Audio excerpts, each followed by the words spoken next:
Yes, Prachi, over to you. Good afternoon, everyone. It's my absolute pleasure to welcome you to today's session of the online faculty development program on ADR for Viksit Bharat, jointly organized by SRM University, Delhi NCR Sonipat, and Law Teachers India.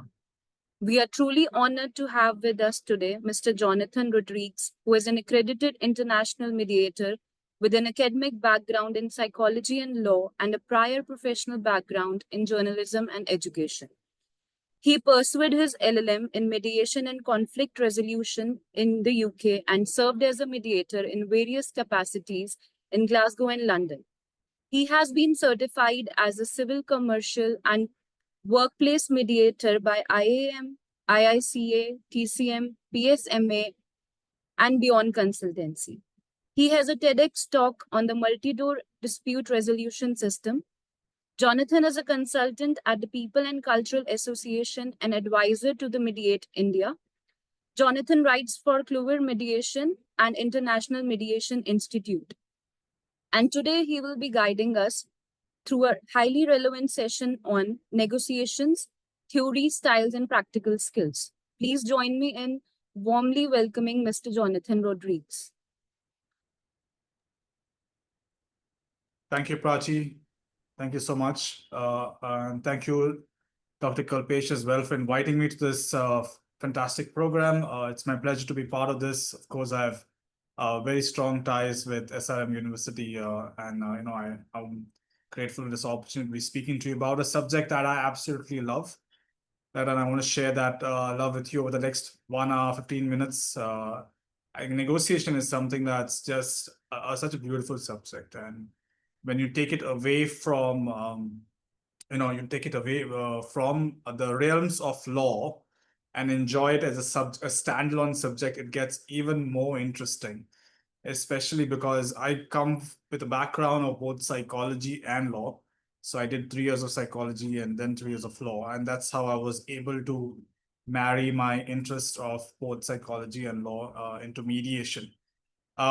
So thank you so much for joining me on this afternoon. I know it's a very busy Tuesday afternoon.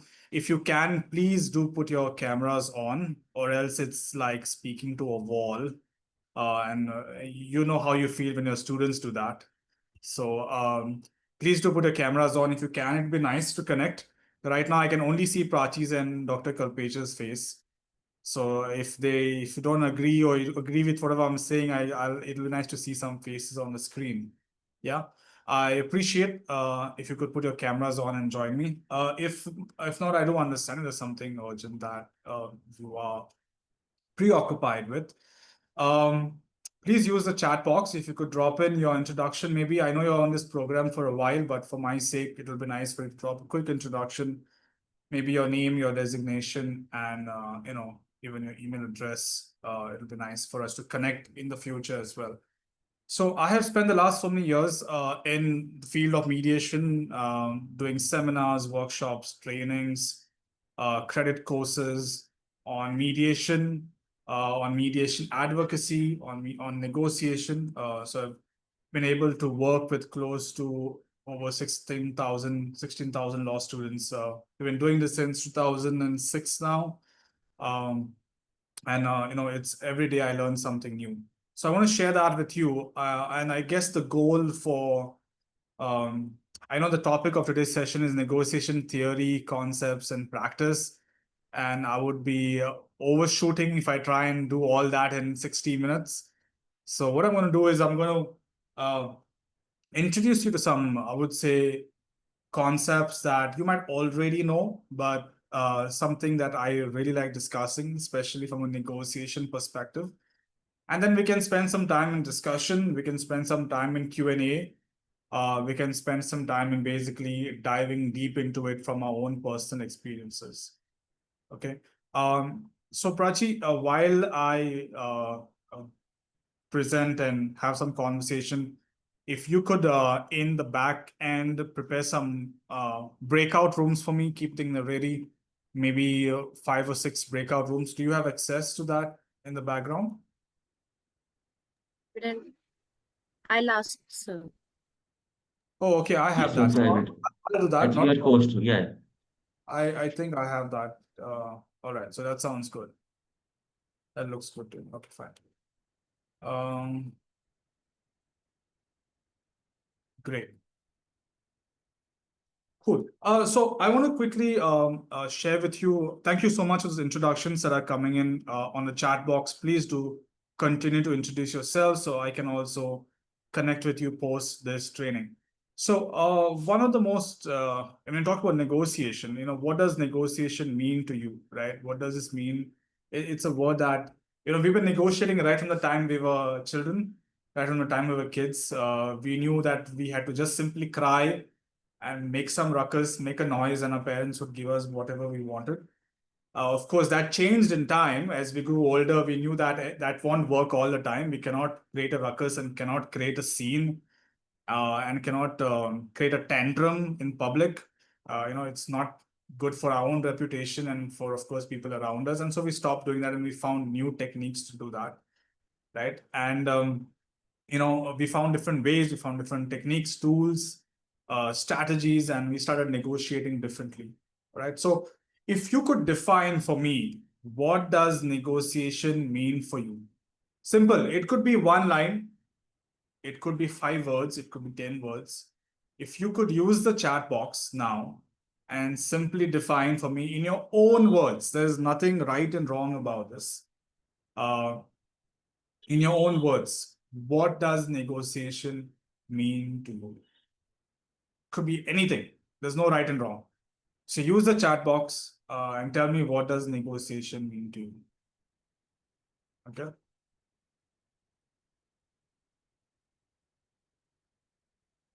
Let's see some of the answers coming in. As I said, there is nothing right and wrong. Yeah, okay, there's a good start there. One word answer by Shivani. Very budgeted answer because it's the afternoon and very tiring. So she says bargain. Okay, I'll accept it. One word answers I accepted. Okay. Neha says amicable agreement between parties. Okay, that's good. Preeti says negotiation is mutual understanding between parties. Okay.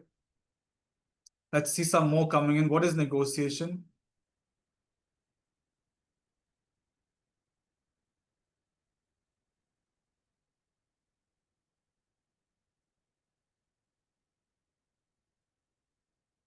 Come to a common understanding.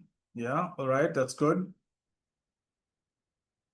Achieving our desired end goal in the discussion, talking to reach an agreement that works for everyone. All right. I don't see anything incorrect in any of these responses. So please keep them coming, whatever you think negotiation means. Finding common ground in conflicting situations. Yes, absolutely correct.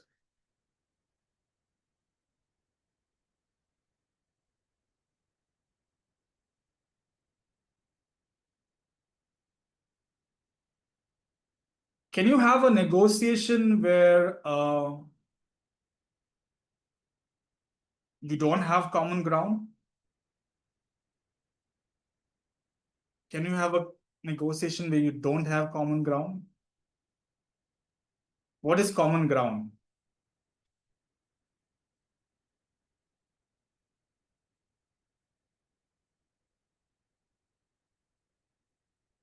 There's some more responses coming in there. And I'll come back to this common ground thing. It's a very interesting topic.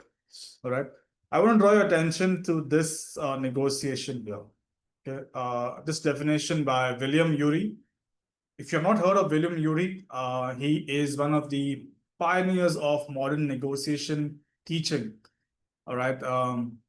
Written so many books, but one of the famous books is Getting to Yes.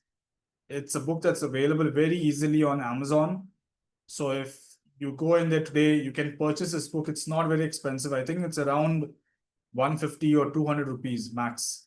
It's a very good book to get started in negotiation. It's a very nice book. Another good book in negotiation is Getting Past No, also by William Ury.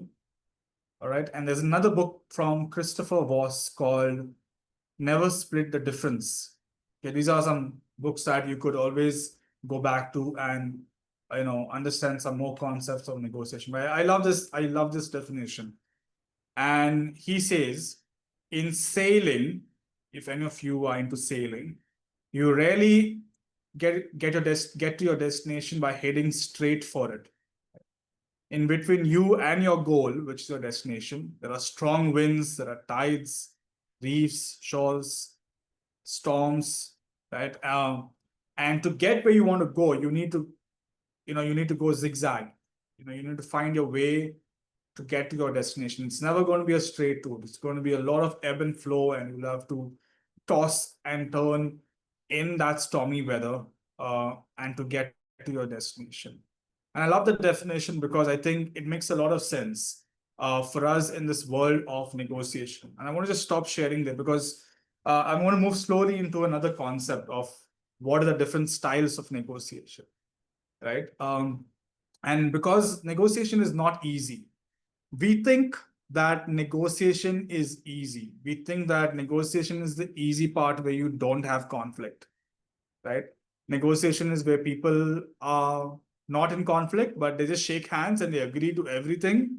And the deal is struck within no time. No, that's not negotiation. Negotiation requires hard work. It requires you to be able to be present, and you should be able to tackle and handle tough situations in conflict. That is negotiation. Negotiation requires you to work with difficult people in difficult situations. And that's where the true skill of the negotiator comes in. And different people have different approaches in terms of dealing with negotiation, in terms of dealing with conflict, right? And we have to find a way through. We have to find a way through dealing with situations, dealing with conflict. Okay, so I want to share with you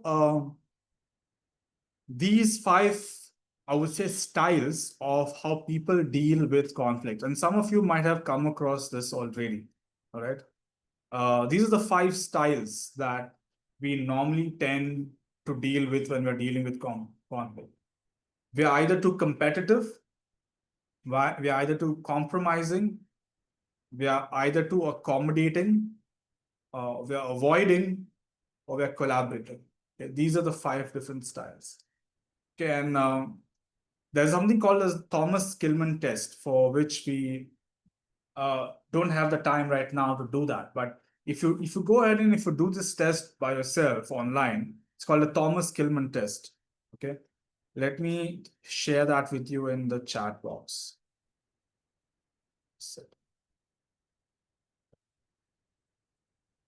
So if you go online and you search for the Thomas Skillman test, you can do this test by yourself.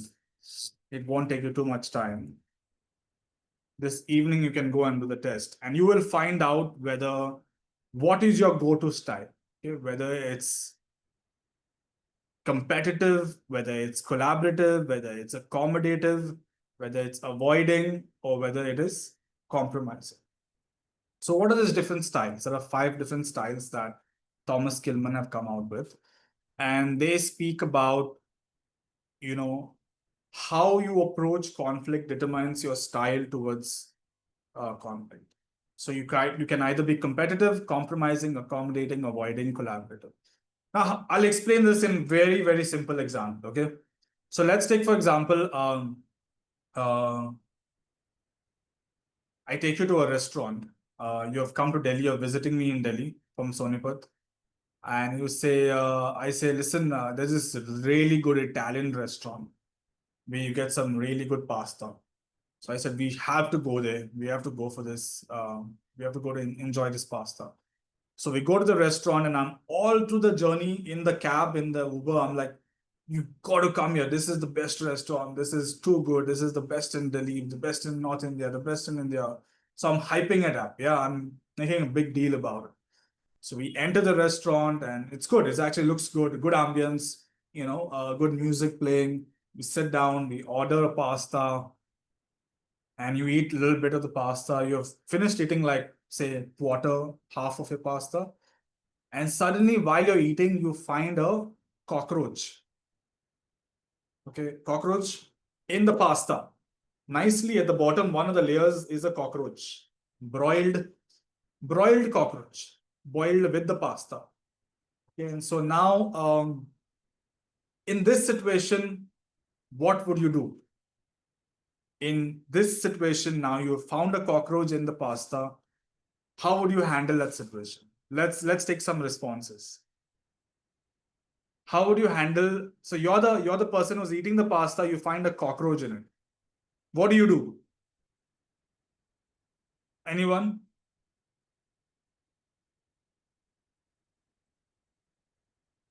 I'm not going to call out names because I don't know whether you're on the call or not. But how would you handle this situation? You're at the restaurant, dig into a pasta, and you find a nice broiled cockroach there.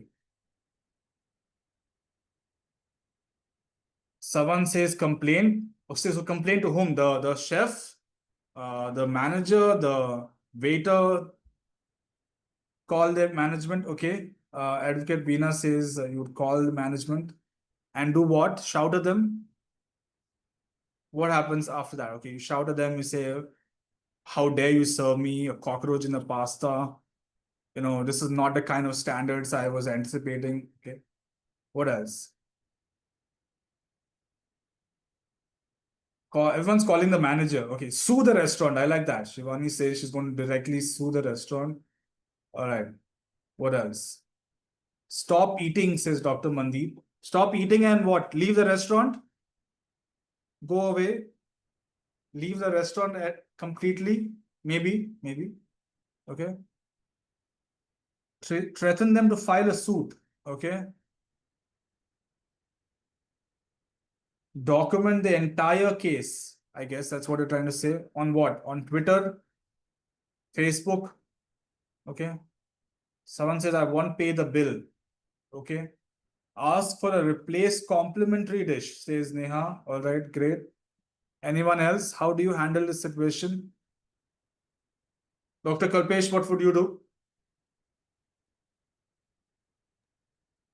Okay, definitely documenting and then filing a case, mail or concerned authority also. When you say documenting, you mean clicking some pictures? Picture video, yes, yeah, for the evidence, Okay, for as evidence. immediate. Yeah. So you go straight into lawyer mode, collecting evidence, documenting. नहीं, but it's a very serious thing. Otherwise, taste अच्छा नहीं है ऐसा वैसा तो could have done something. But it's a Ah, very this is serious thing, cockroach thing. correct. Again, This is not subjective taste anymore. This is a very clear violation of everything, including your eating preferences. You might be a pure vegetarian and now you have a cockroach in the dish. It is already turned non-veg without asking. yes, So yes, one yes, more yes. problem over there. So spoil a goodwill or for the damages caused. All right. So if you notice, there are different styles that people have written in the chat box. The prominent style being they'll reach out to the manager and they'll complain to the manager. They'll leverage all the goodwill versus the badwill. Of course, you have documentation there and all that stuff. So it's a competitive style right there in the start, right? Dr. Wasim says he'll file the case, but Dr. Wasim, right now you are hungry. And there is no pasta. You ordered pasta, you're hungry. So right now, I don't think of thinking of filing a case. Right now, you're thinking of how do I fill my stomach. Right? The most urgent thing right now is pasta, which has been spoiled by this cockroach there. So in that moment, you have different options, right? You can be competitive, angry, you can tweet about it, you can shout in the restaurant, can call the manager and hold his against his neck and shake him completely and say, what is this nonsense? Yeah, you can do all kinds of stuff, which is very competitive, very aggressive.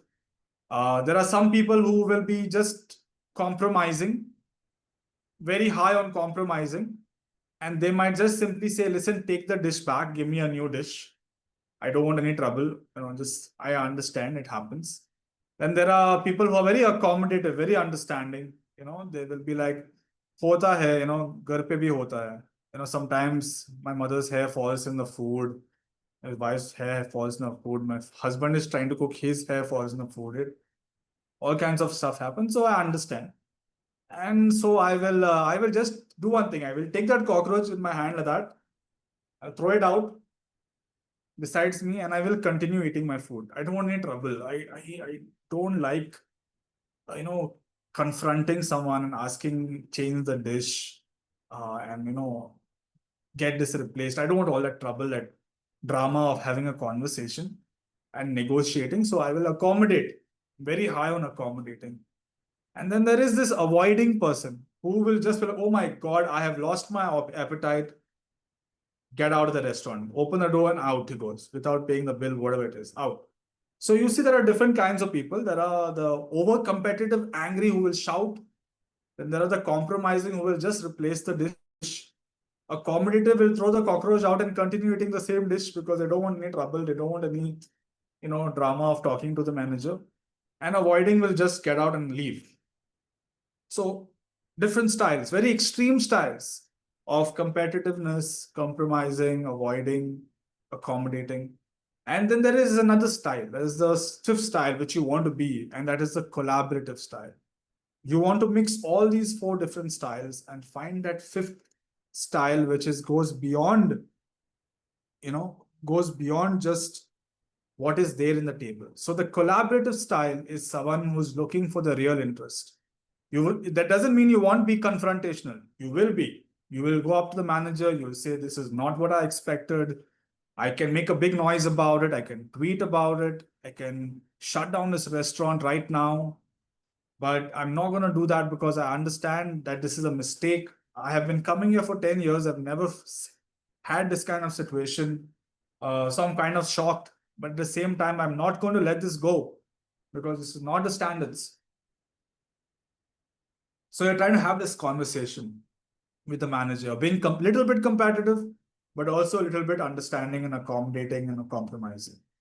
And then you'll try and get a collaboration. You'll be like, so what's the best thing here? First of all, you have to guarantee me that this does not happen all the time. I need to come and see your kitchen. How clean is your kitchen? How could this cockroach have gotten into the pasta? Because it's made live, it's made fresh, which means the cockroach got into the pasta like 15 minutes ago, 20 minutes ago. Where did it come? What are your standards? What are your safety standards? So you'll probably want to go and have a look. You're thinking about the bigger picture. And then you're saying, listen, I'm already grossed out. Obviously, my guest is grossed out. My guest has lost their appetite, not just me. And so now we have to think about something more than just a replacement dish. You've got to make it up to me. You've got to do something more. And then the manager might suggest, okay, I'm going to give you free food. You can order whatever you want. Maybe I'll give you free dessert. Maybe if drinks on the house, dessert on the house, everything free. Or you can come for the next 10 times and you'll get free meals. But please don't make a noise about this. And then you will try and get the best deal for yourself. Eventually, you will get an agreement.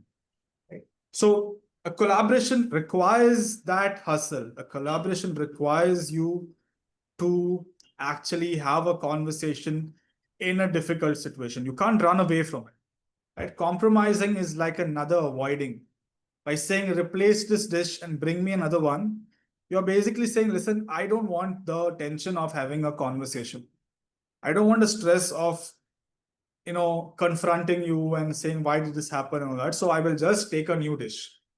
Compromise. And that doesn't make you a good negotiator. Collaboration requires you to go steps further, 3 or 4 steps further, right? If you So- permit, sorry, can I share my experience small? Like Sure. we ordered for pizza a few months back. It came after 1 hour. I made a complaint and then I also tweeted also. Immediately called me, sir, please remove. I will give you another pizza. We had that particular pizza. Next day, they deliver the same pizza with brownie, sir. It's from my side. So again, relations there. I keep communicating with him nearby pizza. So that way I can relate, not complaining, ऐसा क्यों भेजा, this and that. So the brownie, that was again additional thing to pacify my anger, right? So that happened. Over to you. Yeah, that person probably gave it to you because you already have an existing relationship. So how important is relationships in negotiation is once again something that we want to get into, and we'll We'll dive into this aspect very, very soon from now. But I want to talk to you about, just to wrap up this topic, about the 5 styles. Now I've explained to you these 5 styles that exist in negotiation, right? Competitive, compromising, avoiding, accommodating, collaborating. Now, the question to you is, which is your dominant style? Okay, which is your dominant style? Now, according to the Thomas Kilmann test, they say that you should have a fine balance between all 5 styles. You should have a good balance. You should be a little competitive, a little compromising, a little accommodating, a little avoiding, because certain situations you have to avoid in life. And then you have to be also collaborative. So they say you should have a balance of all 5 styles. The question that you need to ask yourself is, do you have that balance as a negotiator? As a faculty, as a student, as an administrative person, you are negotiating on a daily basis all the time. You are negotiating with your students, you're negotiating not just with one student in the classroom, dozens of them. Sometimes a big classroom where each student has the mind of their own, and they're all trying to gang up against you, and you're the only faculty, only teacher in the class, and you're suddenly negotiating with 100 people on the other side. How do you negotiate, right? How do you handle a situation like that? I always look at teachers in the same way how how airline managers handle customers when the flight is delayed. Have you ever been in a situation in the airport? Either Air India or Indigo flight is delayed by 5-6 hours. Sometimes the flight is cancelled. Have you seen people how they lose their mind and start shouting and howling and start, cursing and fire bad words? They'll say all kinds of things to the airline manager, and the airline manager has to handle that situation. Right? Because there are multiple minds, multiple situations. It's a crisis. So how do you negotiate in that situation? So the question that I need to ask, you need to ask yourself is, what's your go-to style? It is very rare that we have a strong balance between all 5 styles. Okay? Are you over competitive? Do you get agitated? Do you take conflict personally? Do you get upset soon? Do you panic? Do you run away from situations, which is an avoiding style, right? Do you quickly compromise and get a deal? Even though it's a bad deal, you'll still say yes to it because you don't want to engage in the conversation with the other person? Are you too compromising? Are you too avoiding of situations? Are you too accommodating of situations? Do you accommodate the other person all the time where your own good is at a loss? You need to look into those kind of situations, right? And you need to ask yourself that question: how do you get out of these styles which are not healthy for your negotiation? Okay. And that's the best way to kind of reflect, because if you're an over competitive person, right? If you're over competing, you're always going to be playing hardball. You're always going to be, being stubborn, aggressive, not get a good deal. You'll give out offers which are not reasonable, which are not flexible. And so your negotiation style suffers, right? You're always, you're never ready to accept the other person's offer, which is not a bad offer, but just because it's not come out from yourself and the other person has suggested it, you will reject it. Okay, so an over competitive person might reject a good deal on the table just because it's come from the other person. So you want to check on that style. If you're over competitive, is it coming on the way, in the way of you making good deals? Okay. In the same way, over accommodating. What does an over accommodating person do? An over accommodating person basically says yes to any and every deal, right? Why? I want to maintain good relationship with the other side. So no matter what the deal is, I will say yes. Because I don't want a situation. I don't want to handle conflict. And so if Prachi has said, listen, Jonathan, you need to take a 5-hour lecture non-stop, I'll be like, yes, Prachi. Yeah, I have to look like a good person. Prachi should go and tell 100 more people. And Johnson said yes. He said yes to 100 or to a 5-hour non-stop lecture. He said he can do it without even taking a break. But no, that's bad for me. Maybe I have a health situation. Maybe I get tired. I need to take a break. Maybe that's just not fair enough for me to be sitting and speaking to an audience like this. Maybe it's not making sense financially. Maybe I got something else. Like I need to take, say, my parents to the hospital, which is already planned a week before. But now, because Prachi said, Johnson, can you do this lecture till 8:30 in the evening? I'll be like, yeah, I'll do it. Right? And then you regret making that decision. How many of us have said yes to agreements, yes to deals, yes to contracts, just because we want to maintain relationships with the other person, to maintain good relations, good reputation, right? So an over-accommodative person will start saying yes to everything, even if it is not matching their own interest, even if it is actually beneficial only to the other side and not beneficial to me, I will still say yes because I'm over-accommodating. So if you're over-accommodating or if you're over-compromising, there are ways to work on that. There are ways to kind of decrease that overcompensation that you do as an over-accommodator or an over-competitor. And you can bring your scores, your conflict scores of competitiveness, collaborativeness, accommodating, avoiding, to a balanced fixture where everything is in a complete equilibrium and you become a good negotiator that way. So there are ways to do that. Of course, there are different tests you can work through, and I'm happy to share that with you at some different point of time. I spend a whole day, so I've been training a lot of law firm partners and lawyers over the last 2 years now, and we spend like a whole day making them understand what their style is, and then we help them break through that style.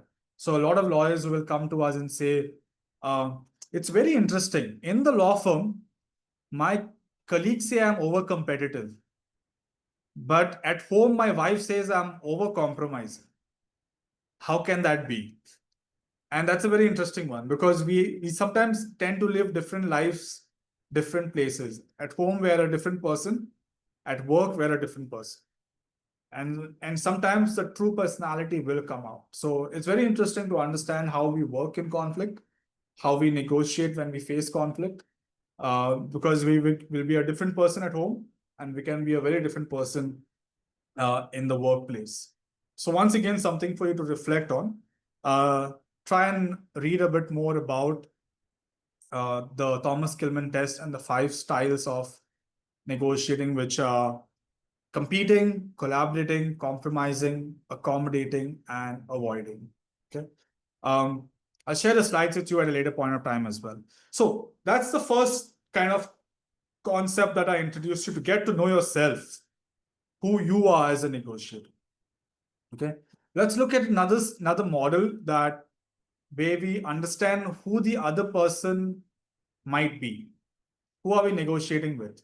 It could be at work, a job, raise, a promotion, or a hike in salary, or it could be a business that we run, or it could be negotiating with your own family, or it could be negotiating in your colony. It could be anything that you're working on right now.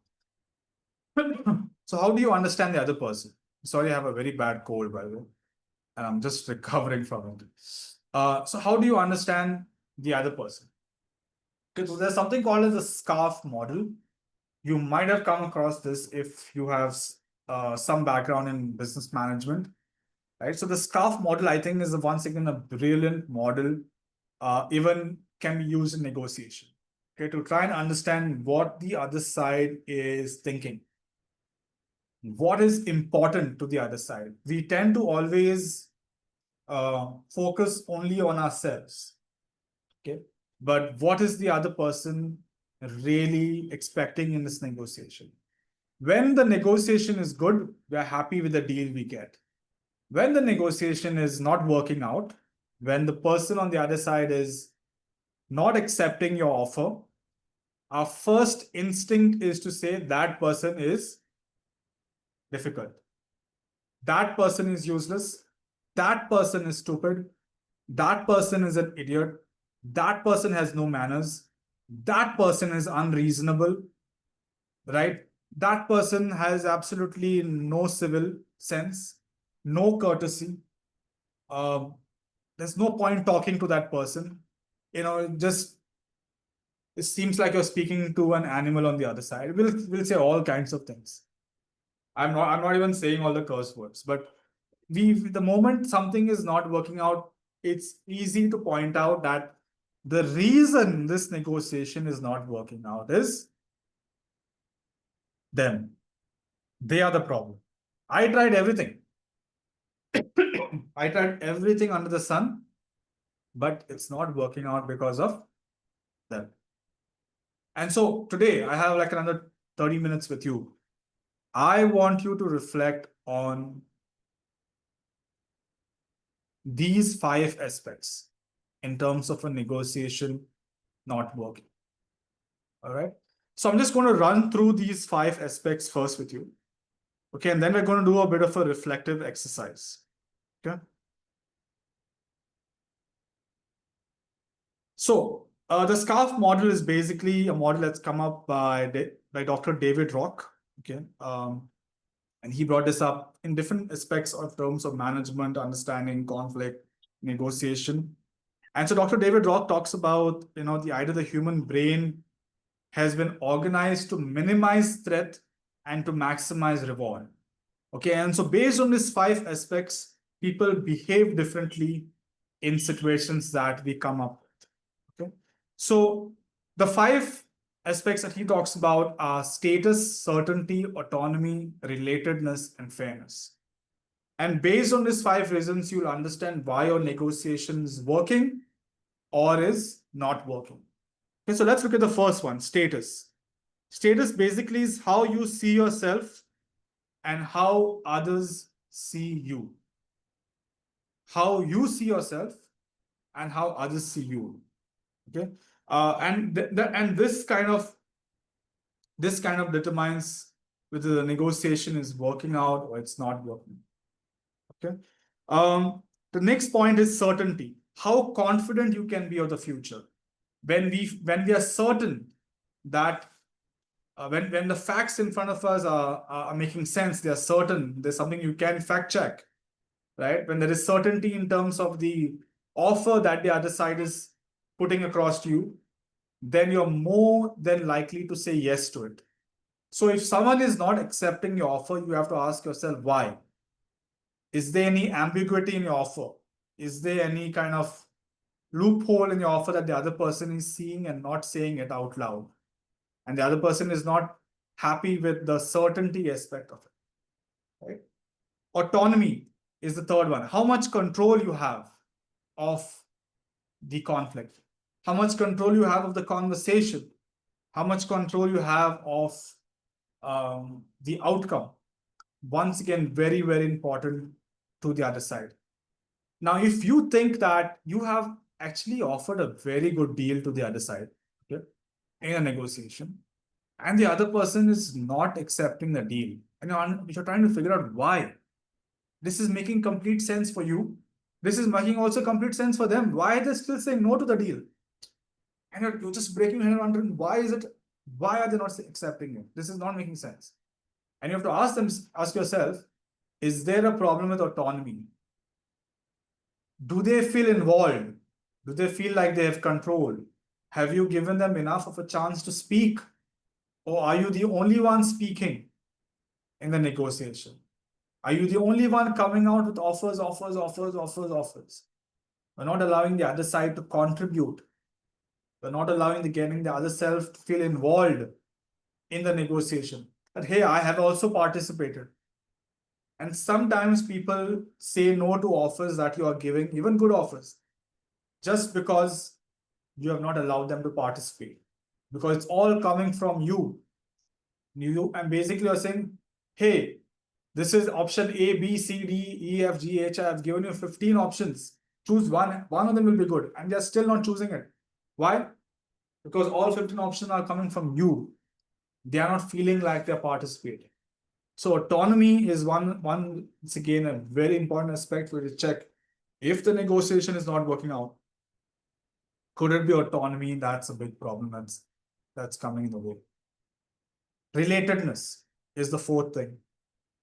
How connected you feel to the other person. When you are in a negotiation, how connected you are.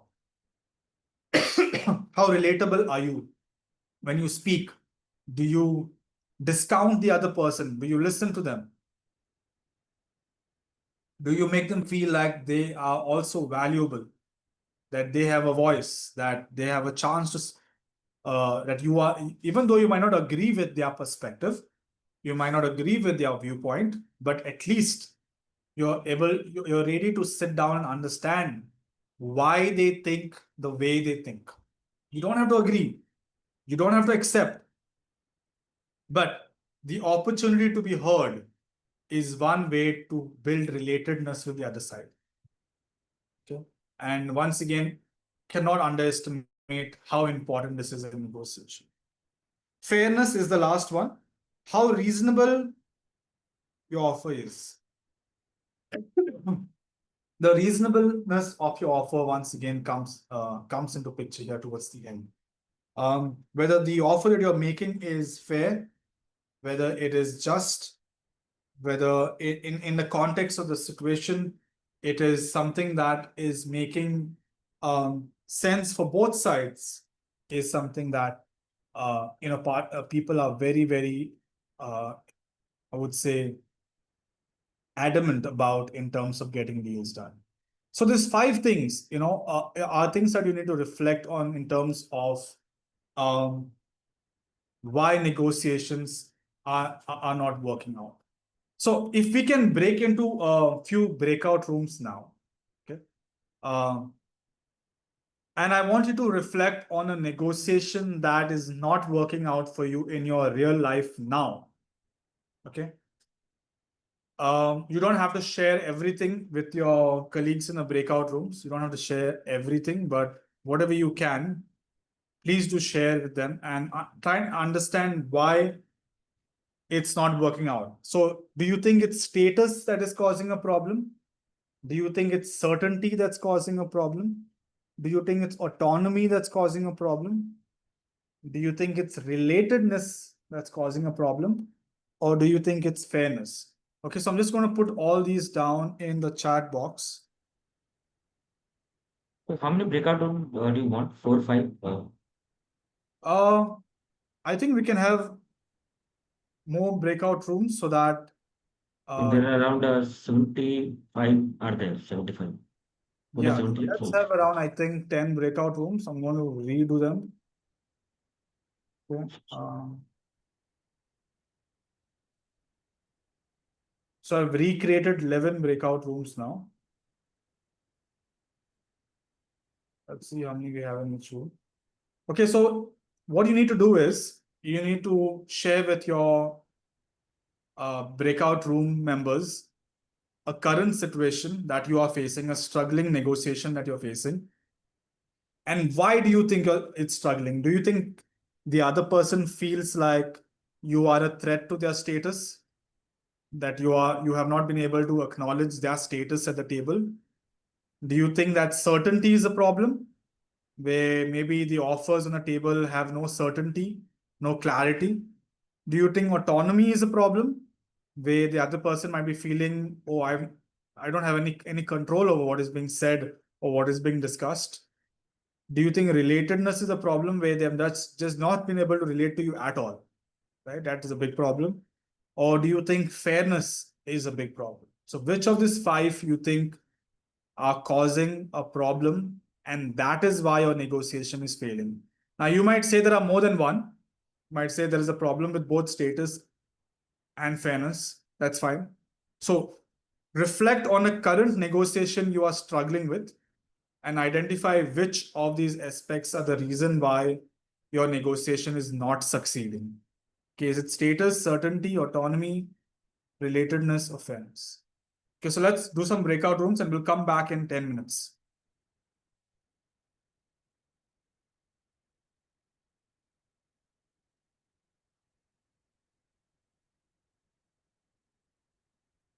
So I have opened all the rooms. You can now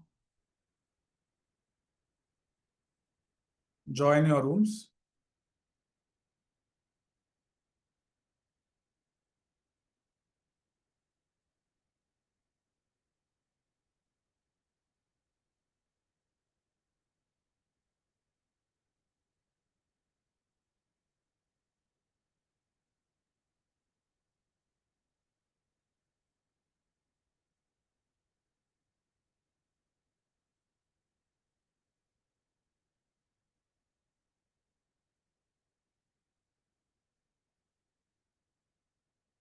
So please join the breakout rooms. You'll see the option at the bottom of your screen.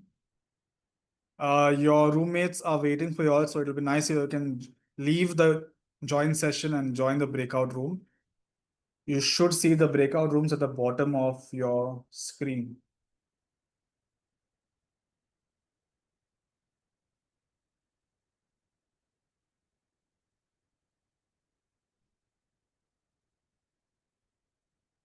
If you can't find it, please let me know.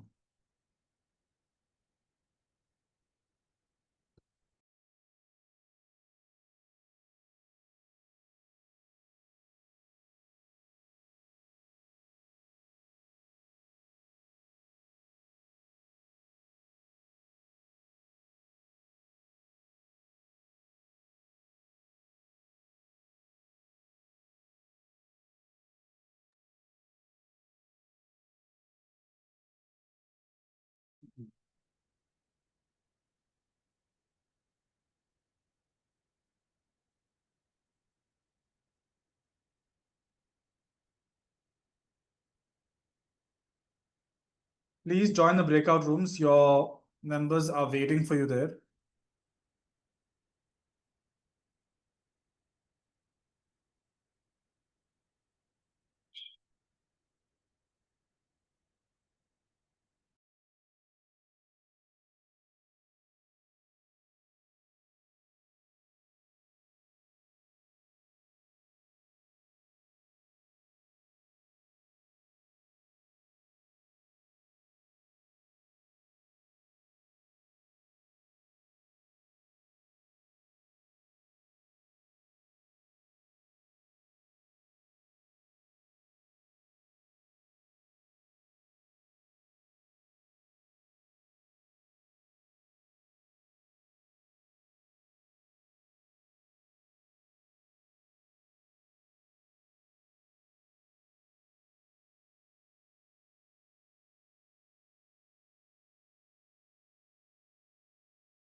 Is there someone from SRM University who is on the call?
Okay, so we have closed all the breakout rooms. Everyone should be returning back now to the joint session.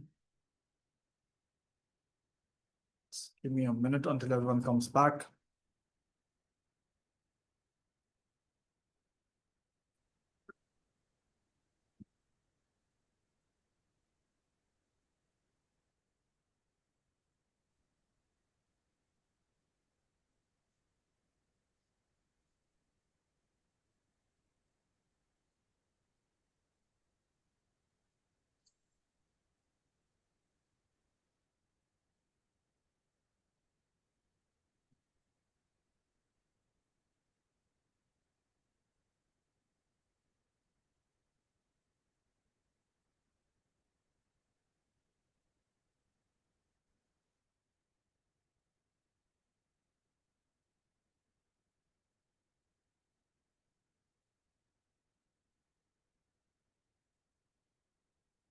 Okay, so everyone's heading back to the joint session. I can see everyone popping back into the room. Any responses? Anything that you would like to share? What has been? I see some people have responded in the chat box saying what was important to them. Fairness, status, autonomy, relatedness. All four seem to be interesting. Autonomy, fairness, flexible. Says Shakuntala. So I think there are a few responses that have come in. What do you think was important to you? Why do you think the current negotiation that you are working on is not working out? Anyone like to share any responses, any questions you have regarding? Do you think there's something missing beyond these five aspects? I've shared with you five aspects: status, certainty, autonomy, relatedness, and fairness. What do you think? Is there something missing in the cultural context? See, a lot of these concepts, by the way, are written by Westerners, are conceptualized by Westerners. It plays a huge different role when you're putting it in the context of India, which, by the way, is a continent by itself, right? India is not a country, it's a continent. Every part of the country we go, it's a different culture. Someone from north of India has a different understanding of conflict and culture to someone in west of India, then to someone east in India, then someone south in India. So culture is a huge part once again in terms of why negotiations might not be working. Right? Depends, of course, on the situation and condition, of course, I agree. But what it is that's not clicking is something that we want to reflect on. I'll give you an example. So we were working with this law firm in terms of understanding styles, and they shared with us an example of multi-crore dispute, something close to around 680 crores.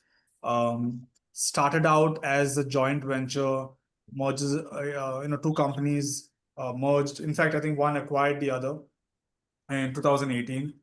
And then, they were doing well, and suddenly last year, something happened, and then, the conflict just escalated out of hand.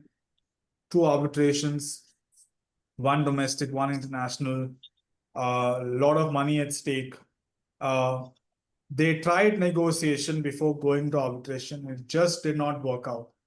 And when they told me the offers that they had actually put across the table, the offers seemed very, very reasonable, very reasonable.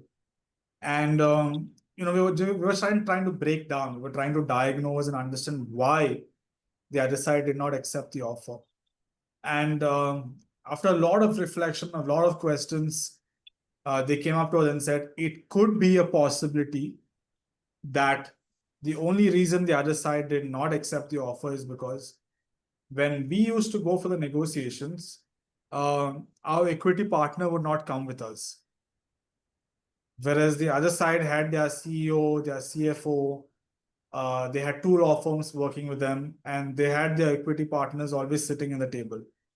And when we went to the negotiation, we didn't feel the need for our equity partner to come along. So only two senior associates, two principal associates, and one junior partner would go and negotiate. And they spoke to them respectfully.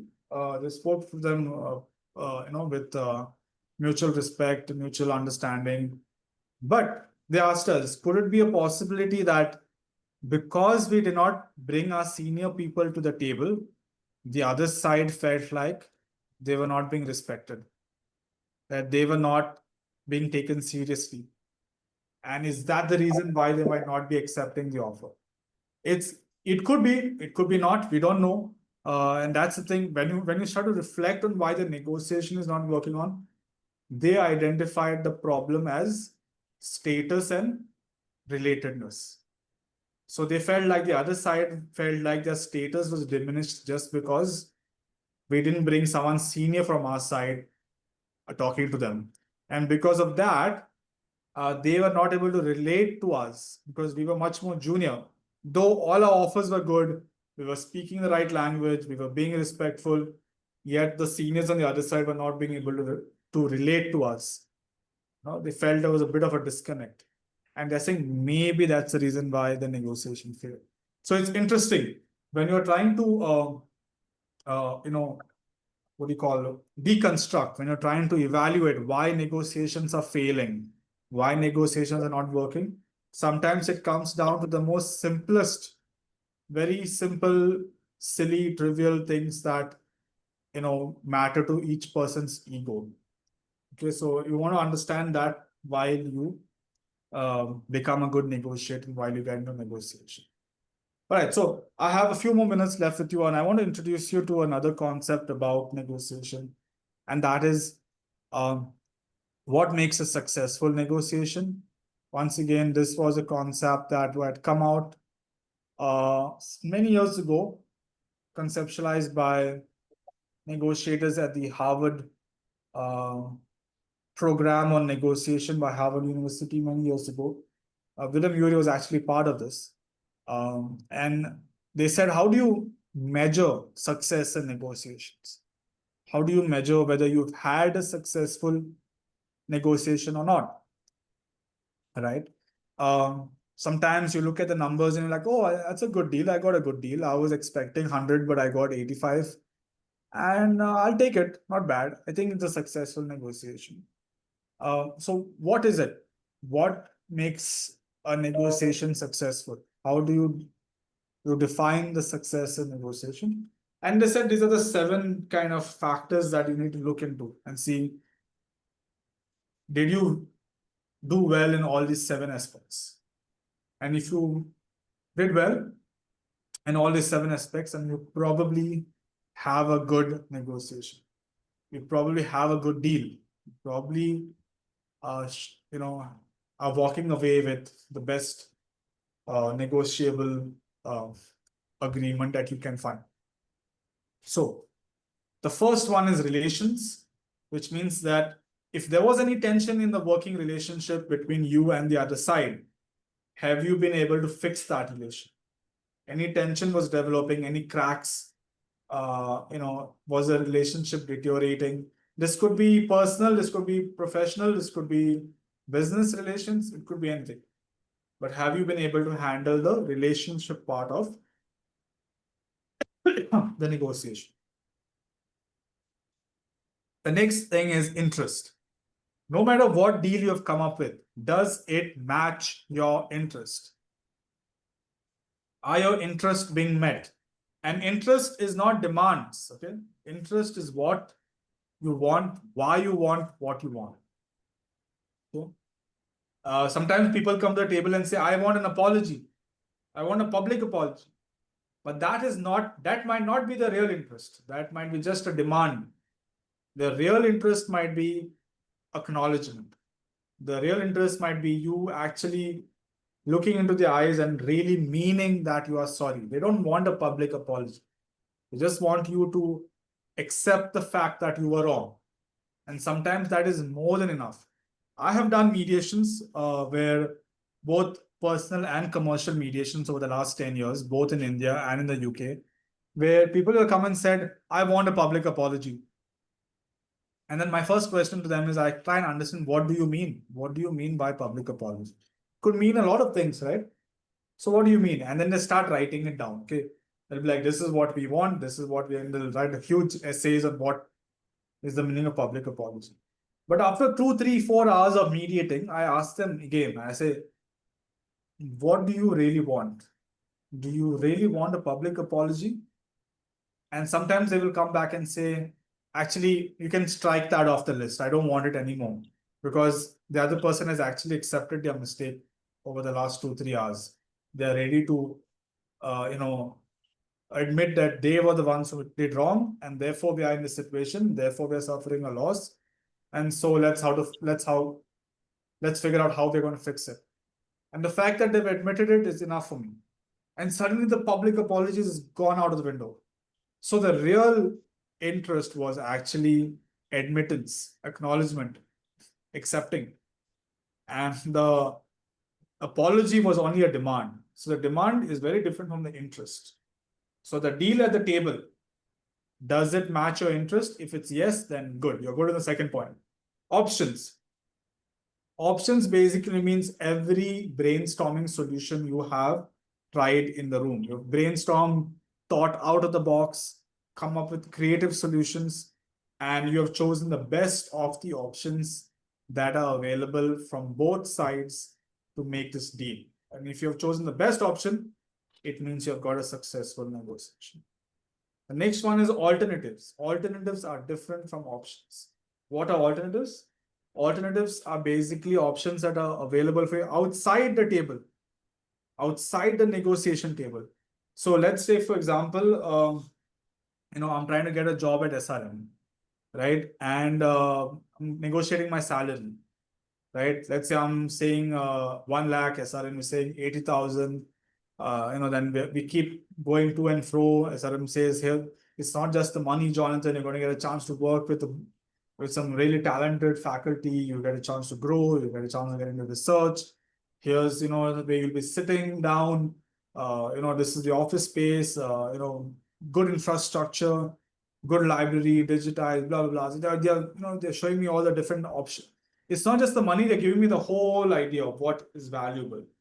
And then I will look at all that, and then I will say, is this a good deal for me? Because my alternative is University ABC. That's also calling me and saying, Jonathan, teacher, but they're offering me 95,000. That SRM is offering me 80. But when I look at the 80 and I look at all the other things that SRM is offering me, I will say that option on the table is still better than my alternative outside the table, which is 95. So the alternative is 95 outside. In the room, 80 is the best option available. And I choose that best option compared to the alternative because of everything else that is available. Let's say SRM said nothing more. They didn't give me any other freebies, okay? No other opportunities, no other incentives. They just said, hey, Jonathan, 80,000, take it or leave it. I might have chosen the alternative, which is outside the room.